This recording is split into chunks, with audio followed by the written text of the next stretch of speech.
Wala, ayun na. Mukhang isda na yung pinulot ni Sir ah. Ah, isda nga. Ay, isda Sir. Laki. Hala, namatay. Ay, ano? Banak Sir no? Oh, banak mo. Dami nga isda. Dami nga isda na matay. Ayun oh, banak mga bayan oh. May banak at saka butete. Oh, ayun oh.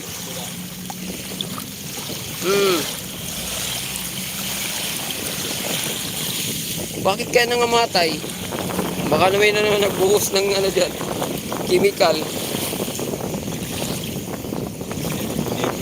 Oh, daming butiti nga eh. May butiti na nakalutang. Mukhang ano, naghahabol na yun ng hininga.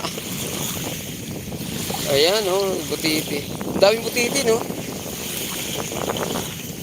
Parang kumakampay-kampay pa nga oh. Ay, hindi na, wala na talaga. Ayan oh, daming butiting na nga ano. Bakit kaya nangamatay yung mga butiti? Oh, lumipat na yung isang truck. Atake na yan. Sa balahura eh. Balahua pala, anong tawag doon? Oh, like po mga babayan ha. Ayan na, ni-rescue na. Pumasok na isang truck, hindi na kaya.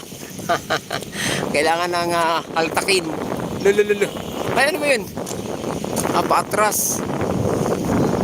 Ayan, paatras. Oo nga, lumabas, pumasok, no? Hihi. Ayan. Pumasok na yung isang truck para hatakin tong isang truck na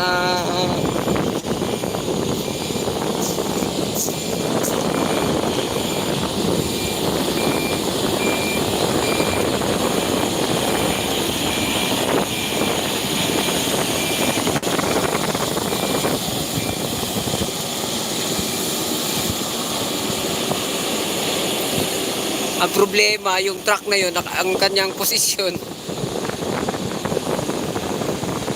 iba, nakaano siya, nakaharap sa Manila Bay, no? Paano kaya yan? Baka matumba yung truck. Like at comment lang mga babayan. Ayan, rescue na. Wala na eh.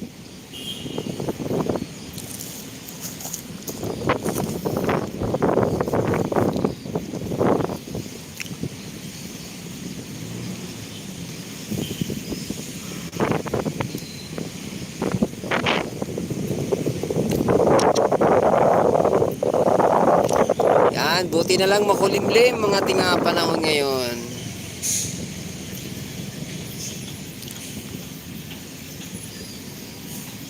At umihip na rin yung ating hangin. Oh. Medyo ano ang dagat natin ng Manila Bay ngayon, amoy dagat, malangsa. Dahil sa low tide.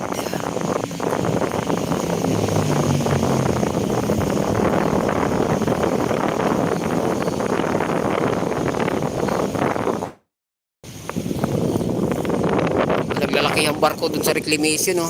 Kaya lang hindi pa na tigil hindi pa nag-umpisa kasi pinatigil ng ating gobyerno yung reclamation dyan mga babayan. Hindi kasi sinunod yung yung naaprubahan ng previous admin daw. Ayan, mega love shoutout kay Doris G Vlog ulit.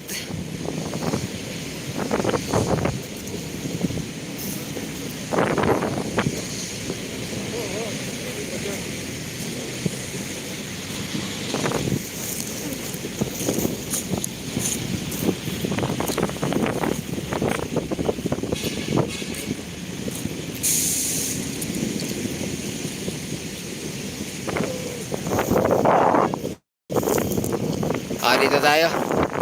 Wala nang tao, no? Nagsisilong kasi.